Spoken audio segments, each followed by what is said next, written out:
Hello, everyone, and congratulations on getting through 50% or one half of the course. I know this isn't a math class, but I just thought I'd point that out. I want to take a minute to review a couple of things from last week where we talked a lot about story creation, which is one of my favorite things, but may or may not be yours. Actually, we had two discussions that started to bifurcate, if you will, the roles within an agile project, specifically within Scrum.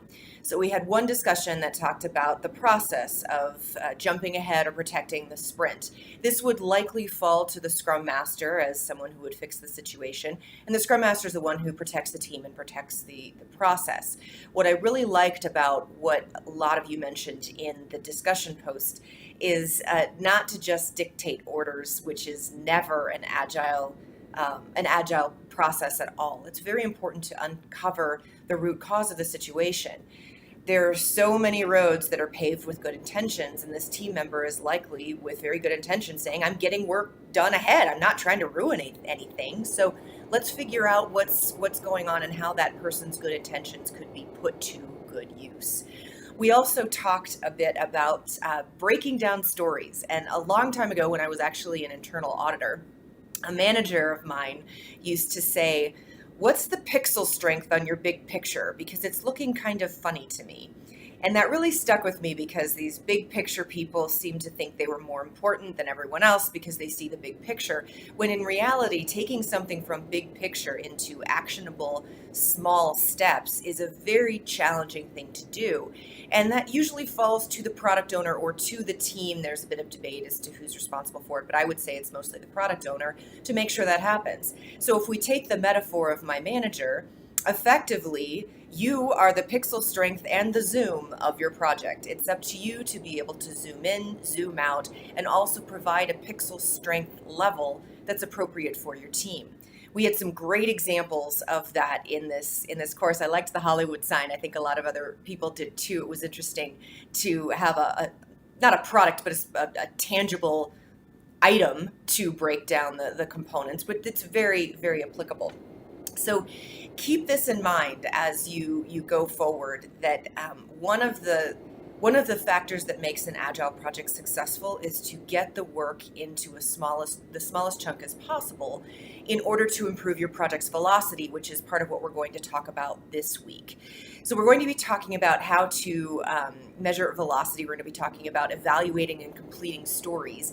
And we'll be talking about story points, which is a somewhat hot topic in Agile right now. There was a school of thought that said we never size things by hours. That's old school. That's a thing of the past. We size them by these nebulous point things that everybody will magically understand, and it will be a better measure of everything we do. Now, I'm being a little facetious here, and many of the projects that I've run are measured by points. The challenge is making sure you understand what a point is and that the team is behind that as well. I've also, in most of my projects, assigned hours and points. So we're going to talk about the points versus hours debate in this week, and I'm interested to hear what you have to say. You may or may not find points valid, and the big thinkers of Agile have actually come around a bit on hours. I mean, hours are something that we as human beings understand because we've been dealing with it our whole lives. So why would you throw hours out the window when they could be a very useful and comforting metric for a team? So I'm interested to hear what you have to say on that and how you're able to apply it in the real world. Now, one last thing, you do not have a group project this week. Some of you may be relieved because you do have a role play. Now, I assigned all of your role plays using an announcement. If you are confused as to who you're supposed to be doing your role play with, please reach out to me.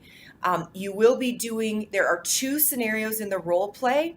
So you'll be doing both scenarios, and each of you will be playing one role. So I don't want you to do one scenario twice. I want you to do each scenario once for a total of two role plays. That was a confusion on the last course. So if you need clarification, reach out to me and let me know. But you do need to record those and upload those.